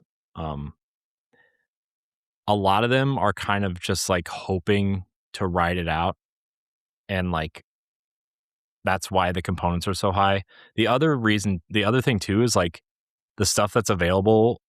Even a company like OpenAI, who was building the data centers with all these components, bought it to hold on to it so other people couldn't buy it, Mm, not even necessarily to use it. So that's another reason why the components are so high. There are companies like Micron who have shut down their entire consumer arm of chips so they could focus their entire production process on enterprise data center chips. And that sucks because Laurent was telling me like they were some of the most popular chips out there were these Micron consumer chips. Um, so I this bubble's gonna pop sometime yeah. next year. That's why I was like, "Oh, I maybe would they could have delayed it," but I don't know. I think I think when they announced it, the when they announced it was like the worst possible time to announce something, and they have already delayed it twice internally. Mhm. Um, because I think they were hoping the bubble would burst faster than it did, and it's just not. And they have to get it out because they don't want to store these. They don't want to have to pay to store these things too. That's the other thing is like you're paying for these components, but then you also have to pay the warehouse to store them because they're a small company and they don't have. I love it. "I say we take AI and put it somewhere else." As quoted by Patrick Star, "Anything SpongeBob, I will quote." Thank you for that. That made my day. Thank you. um, I I do anticipate that the price of this Steam machine will come down probably late next year. I hope That would so. be I would anticipate the Steam machine of all the consoles to get a price decrease because they are not publicly traded. Yeah. But that's also why they're more expensive. Yeah. So they have the ability to be flexible. Plus, this is going to be a niche device, right? It's not going to sell, it's not even going to probably sell 25 million units. It's probably going to sell maybe 10. The Steam Deck, as popular, quote unquote, as the Steam Deck is in the gaming community, it's only sold like 6 million units. It's not a very popular device, which is also why it's more expensive than it should be. And it's going to go, I don't know when the price hike is happening for that, but it is. It's already Oh, it happened. is? I will say, Yeah. gosh darn it, thank goodness I got it in the first wave of the Steam Deck, because I'm not about I to be know. paying more for that. Man, what a time to be able to spend money for me. Right. Anyway, but I've been looking. Speaking of handheld PCs, I've been looking at the Xbox ROG Ally X20 mhm, thing, and that is a sexy looking device. it Like is. it's. Anyways, I hope the prices come down. Valve, I feel like this is just a big cluster for Valve. That they're just in a PR nightmare management stage at this point. Mhm. Which sucks because I know people that work at Valve, not from the games industry, but from work, and it just sucks to see something like this. But Yeah. anyways, let's that's it for the new. Oh, the thing though. Now that sorry, this is the point I wanted to make originally, and then I got distracted by Nick because he said my beard was on point, and I love him for that because I know he's lying, but I appreciate him anyway. This is still going to make the Switch 2 the most the cheapest product on the market. Mhm. I mean, unless you buy a Series S, which nobody wants that anymore, right? But it's Nintendo's in an advantage, and this is something that we've talked about ad nauseum since the Wii U. Of like Nintendo's consoles are always underpowered. Why? Because they're cheaper to make, and the components are readily available. And yes, the Switch 2 is going up in price, but it's because of the storage. It's not because of the RAM and the components they use. It's literally just because of the storage. And so if you can play Resident Evil 9 on the Switch 2 and not the Steam Deck or a Steam machine, like that's $300-$400 you're saving, and like the PlayStation and Xbox are out of control too. Exactly. I feel even more comfortable about the Switch 2 prices. Not that I was really that angry about it in the first place.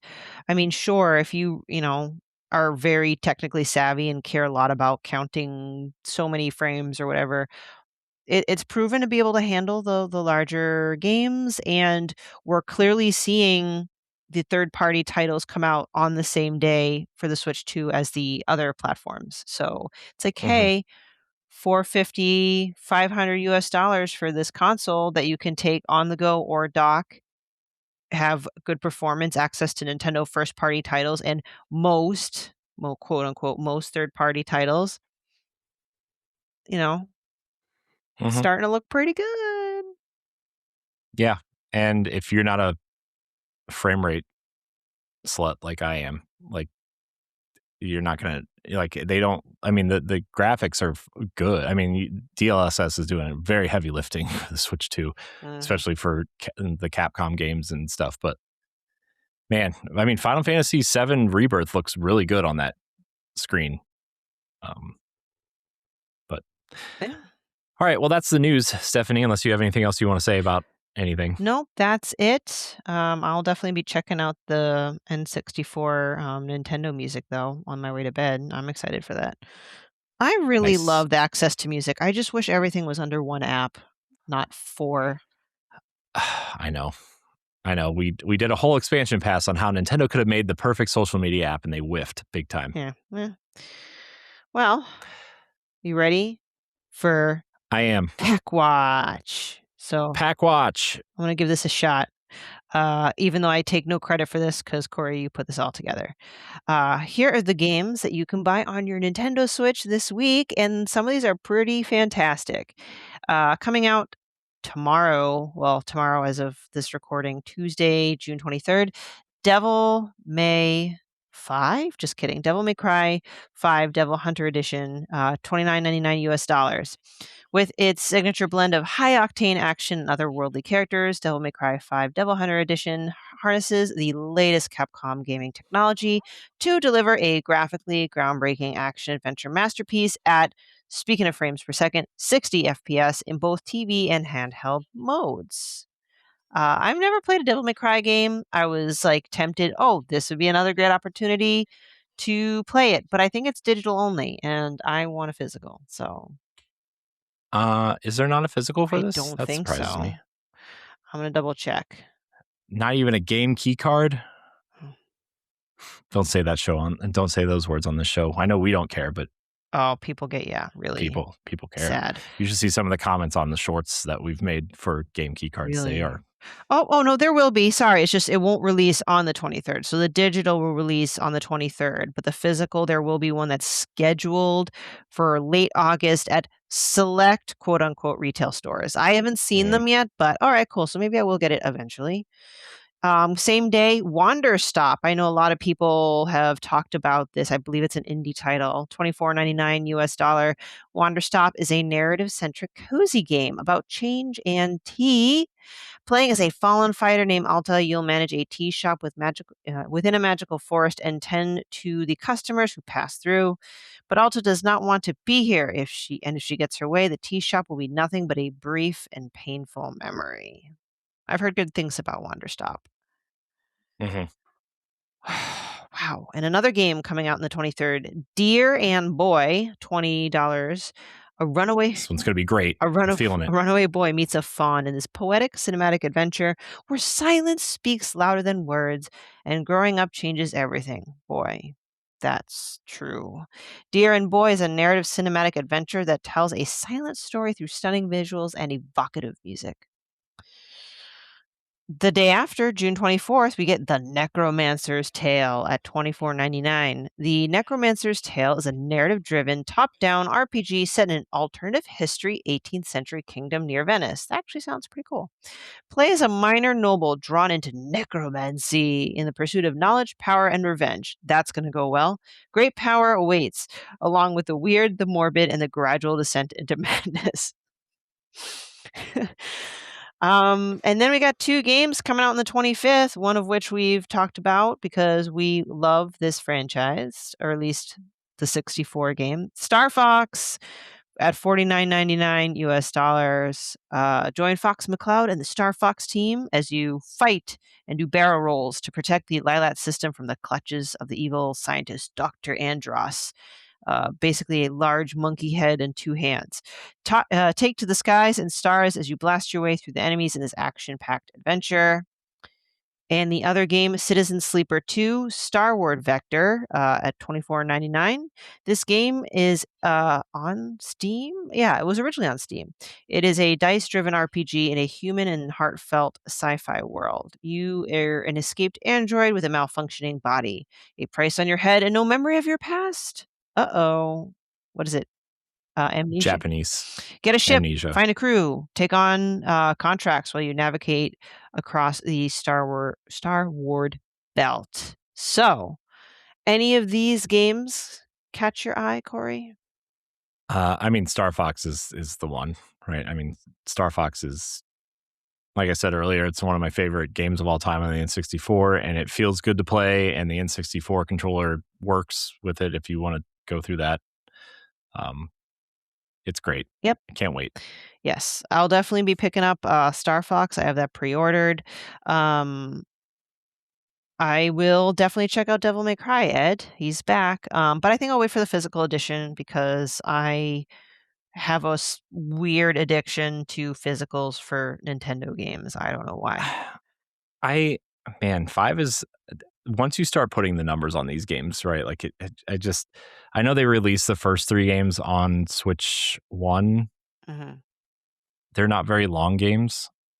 Stephanie, this is a fun piece of trivia for you. Devil May Cry, the first one, was the original version of Resident Evil 4. Whoa. So, yeah, Dante was actually supposed to be Leon. No, but So, no kidding. I like the way Dante looks. I was like, okay, I think yeah. you know. So you might want to play. You should play 1 and 3. 4 is not available, but 4 is not worth it. You just need to know Nero is another Devil Hunter if you want to play 5. Okay. But 1 and 3 are the ones that people like. 3 is actually a prequel to 1, but whatever. Sure. Who I mean, cares? this is Marketing. why I like stuff like this. Maybe some people think it's a cash grab or whatever, but releases like these are perfect for me to introduce myself into a franchise that I just missed out on in the Mhm. past. So, Yeah. I mean, the only Devil May Cry game I've actually played in full is the Ninja Theory one, mhm. ironically enough, the reboot that they decided to not acknowledge. And that was really good. I really liked it. But Nice. uh, Actually, when I was in Japan, I got a commemorative coin. No one can really see it. When I was at the Capcom ooh. 30th anniversary exhibit, like it was a short-term temporary exhibit, and on this coin, it's got Leon Kennedy, Ryu, and I think that's Dante. He's got the longer white hair, right? So, Hmm. yeah. Yeah. I don't know what I'm going to do with this coin. I'll probably lose it, but it's right here. Anyway, do you want me to do weekly updates? Yeah. All right. Sure. Yeah. Here are the updates to games you could be playing on your Nintendo Switch right now. Right now. Nintendo has released System Update 22.5.0 for both Switch and Switch 2, adding new accessibility language options on the Switch 2 while introducing an eShop redesign, finally. Um, Enhanced security features, improved video controls, and general stability improvements across both systems.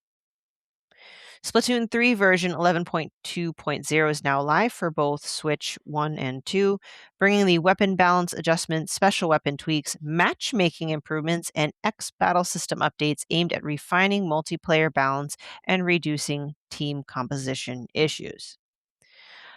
Oh, one of my favorite games this year so far, Pokemon Pokopia, has gotten a couple updates. 1.1.1 is now available on Switch 2, fixing issues with item placement limits. Fantastic. Ditto's photo emotes, improving overall stability ahead of the upcoming Wish Upon a Jirachi event and expansion pass content rollout.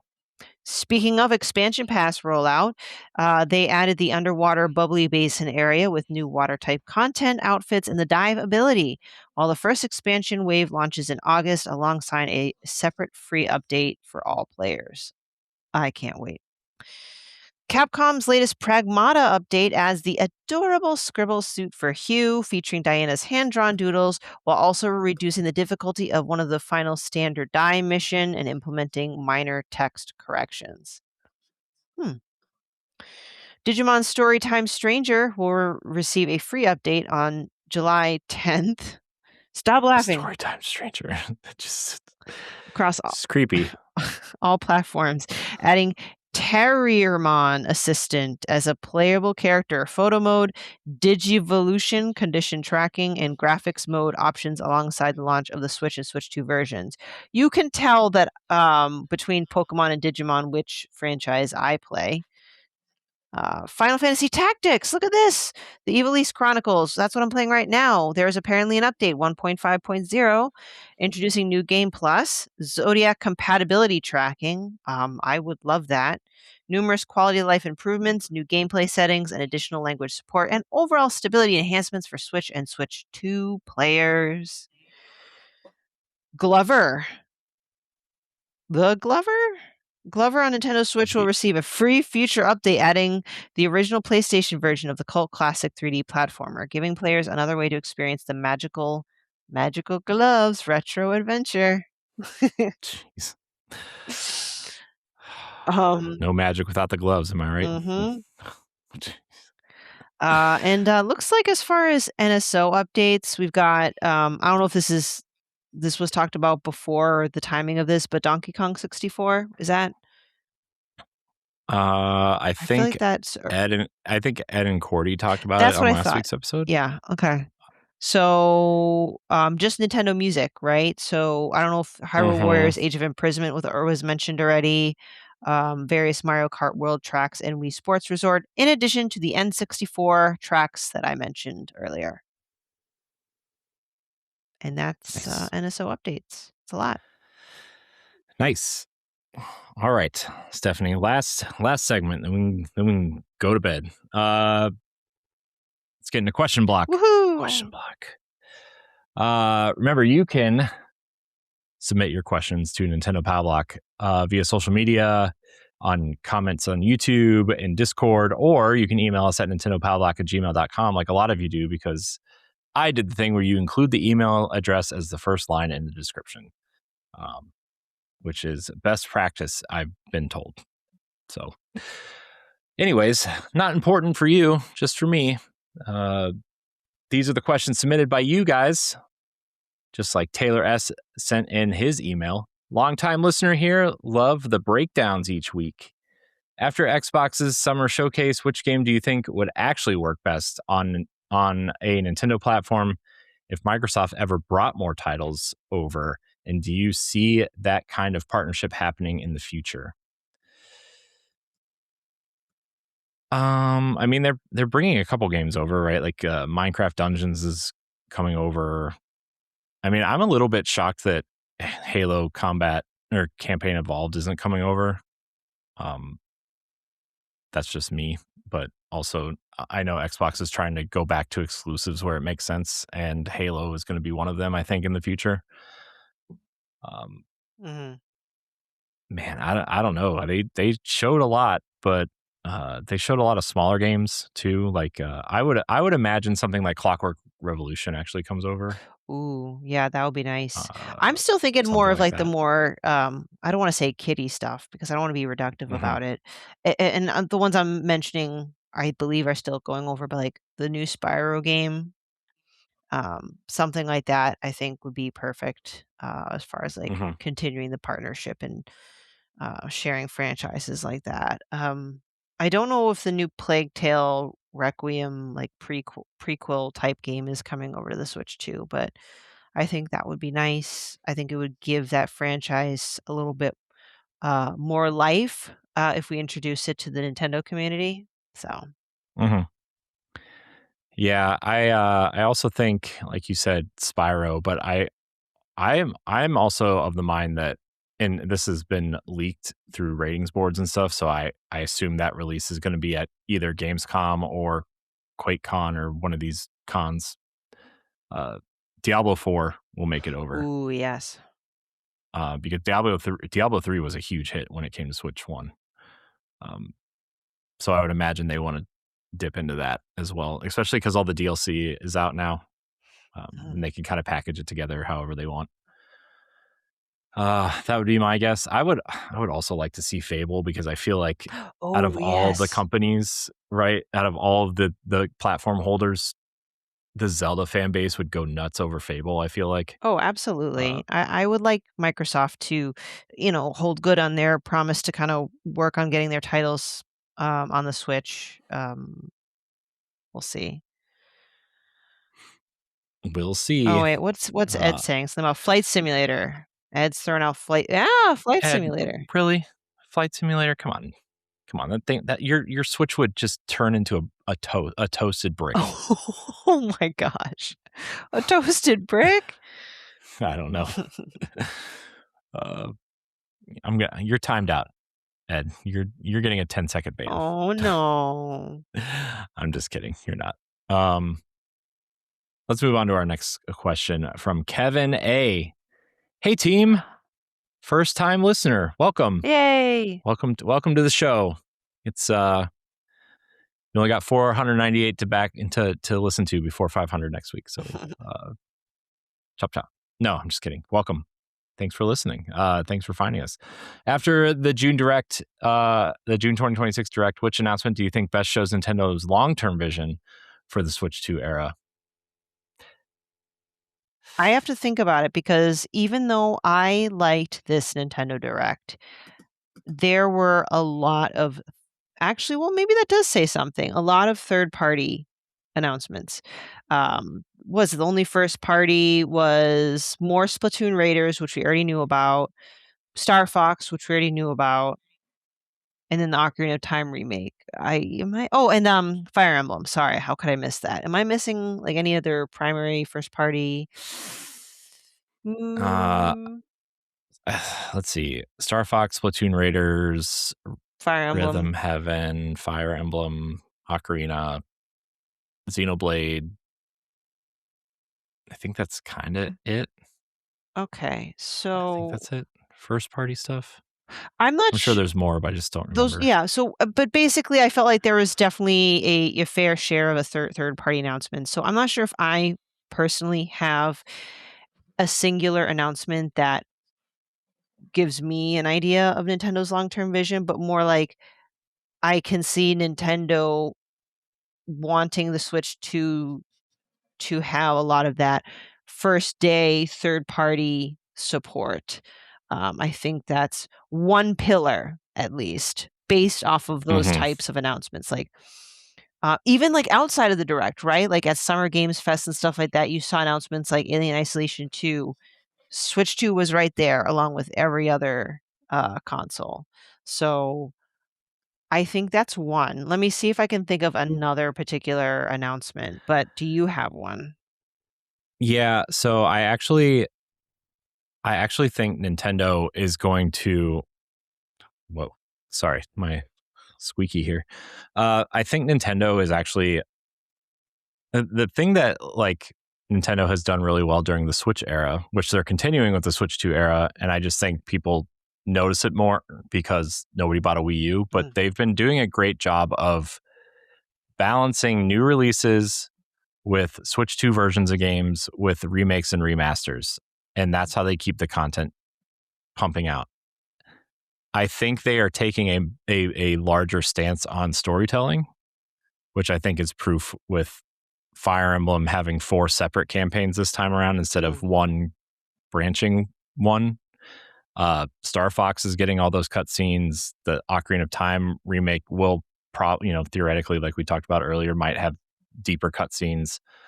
Um, and I also think there's going to be an emphasis on co-op, mhm. like co-op. Splatoon Raiders Splatoon is a huge franchise, but it's very competitive, and they Yep. don't really have a co-op mode aside from Salmon Run, which is only available at like I don't know 3 in the morning. I don't know. It's only available certain times a day. Um, Nope. so Mhm.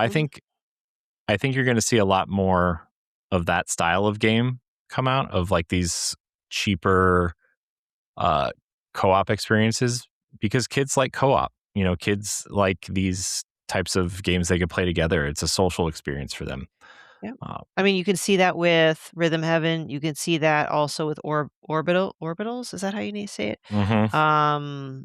That game looks so cute, by the way. Yes, Orbitals. yes. And then Switch Sports Resort, right? That's kind of a Hmm. staple. So, yes, and doubling back down on the remake aspect, I do think Nintendo does have a good job changing up what they release, so something's always releasing. But with Star Fox and Ocarina of Time, I think this is remaking an older game is kinda newer-ish for them. I mean, third party, they've been doing remakes for a while, right? Resident Evil's gone through remakes.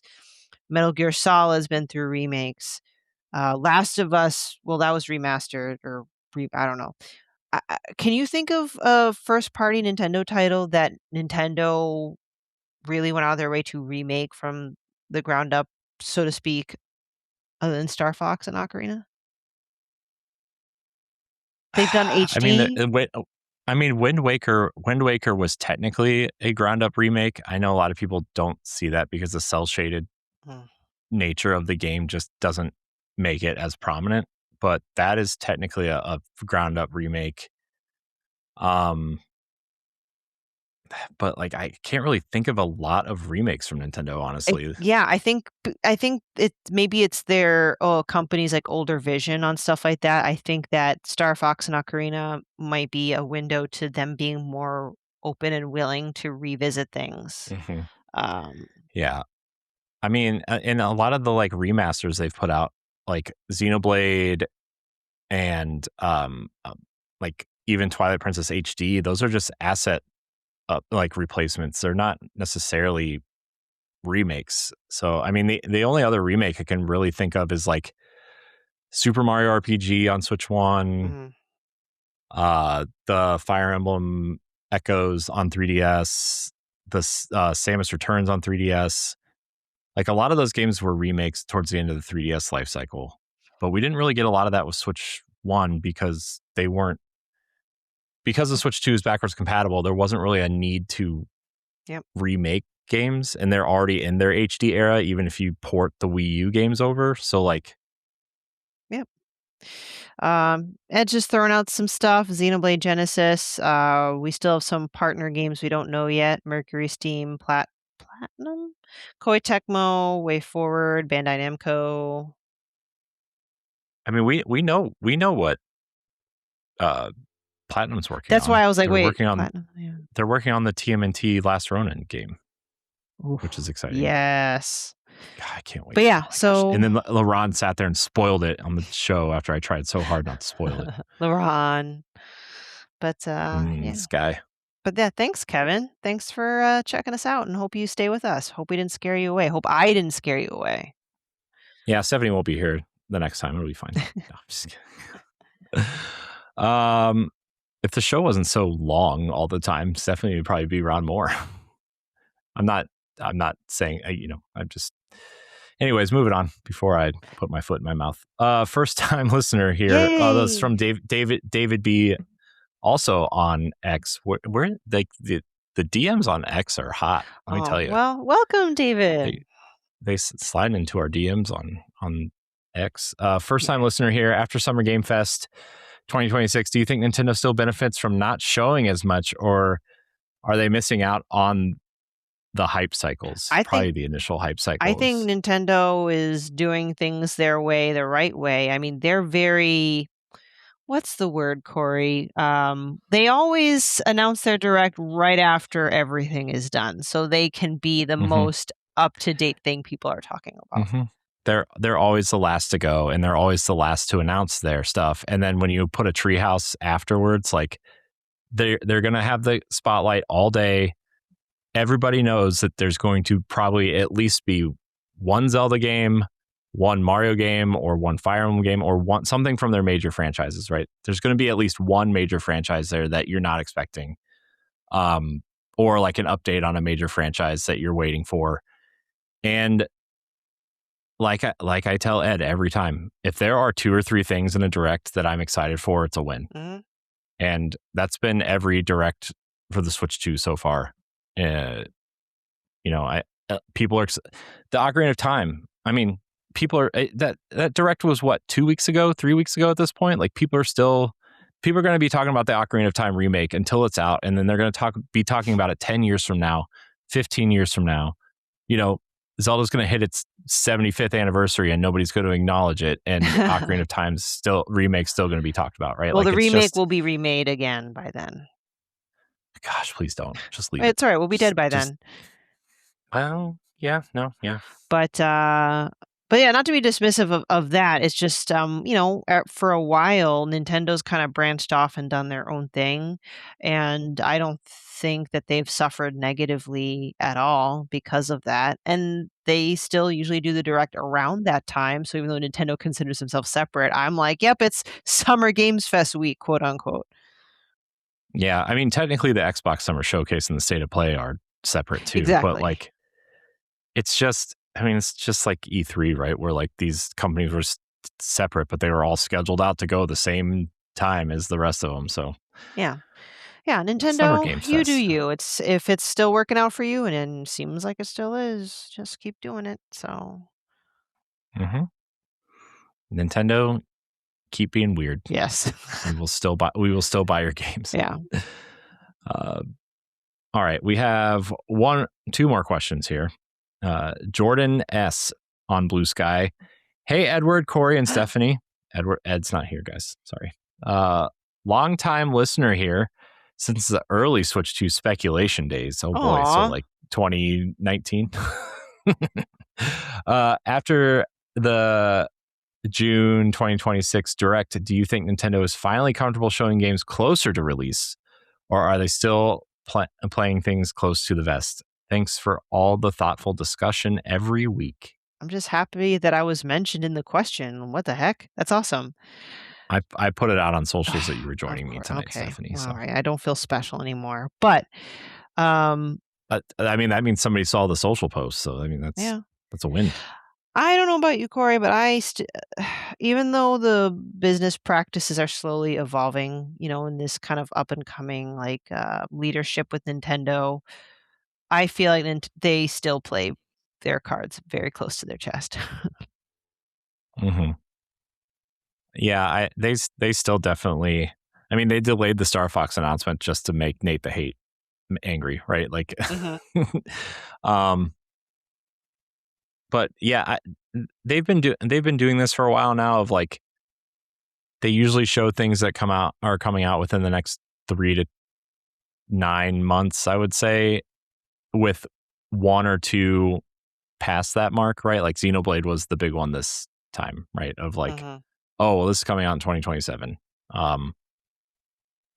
And so like they always do a great job of teasing what's coming in the mid to long term future, and then in the short term, they just do a very good job of balancing it all, I think. Yeah. I Um, say they rarely make the mistake that other folks do, announcing things too early and then they overpromise and then things get delayed. Yes, I know Breath of the Wild got delayed, but that was for a very particular reason. Tears of the Kingdom got delayed, but other than that, I don't recall Nintendo regularly delaying things because they announced them too early. So I think keeping things close to the chest, so to speak, is for the most part wise. They're coy about it. Certainly keeps us guessing. yeah, and I just think like Zelda is really the only one that they always show early, and then Anuma is such a perfectionist that he just wants to keep polishing and polishing and Mhm. changing and changing. I mean, how many times, even though Breath of the Wild kind of had the same art style and look to it, if you go from that initial reveal trailer and follow it, it looks totally different in every single trailer. The towers look different, the shadows and lighting look different, the graphical styles look different. Like it just, it's um but that's Nintendo, and Zelda is their premier franchise. Mario is always going to be their headliner, it's always going to be their mascot, whatever, but Zelda is like their prestige premier franchise, Mhm. and they're always going to make sure it's perfect before it comes out. Um, I mean, I think Xenoblade, it's not nearly as big as Zelda, but I think that's starting to become one of their more prestige franchises. Like if you're to Mhm. look at things that they would consider their, I keep saying the word prestige. I feel like I've said it 5 times in 30 seconds, but it's like Fire Emblem, Xenoblade, and Zelda are kind of like that middle echelon of, these are the ones we want people to know us for outside of Mario. And they take their time. They know what they're doing. They upgrade where necessary. They change where necessary. Um, and like even with Fire Emblem, I think it looks great. I think that having this weird Greek setting is Mhm. really interesting. Uh, I still want the pirate one that was rumored when Engage was coming out, but I'll take this. Um, but yeah, that's my answer. I think. I Awesome. hope I answered the question. I just kind of went off on a tangent. I didn't I even think so. try. I think we did good. Yeah, we did good. We did Oh, fine. and We answered some question.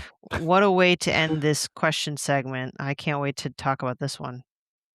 Yeah, this was a holdover from an episode or two ago. So sorry, Stephanie, you weren't in here, but we skipped a question block because we recorded at like midnight one night. So this was one of those questions.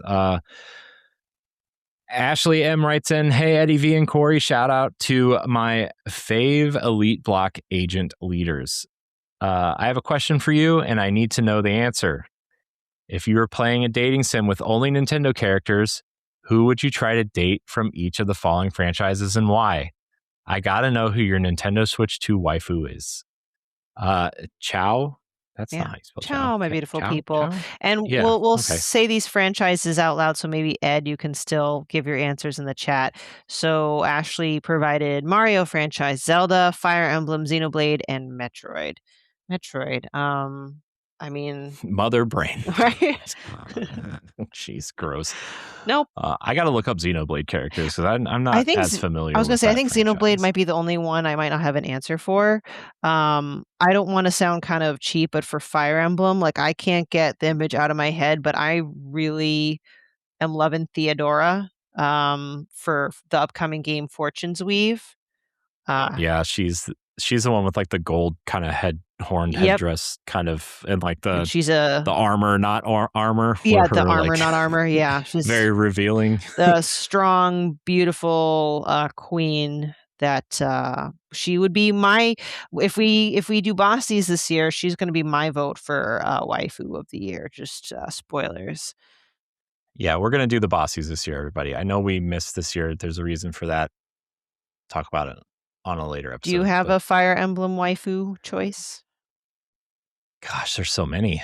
I mean, if we're gonna go,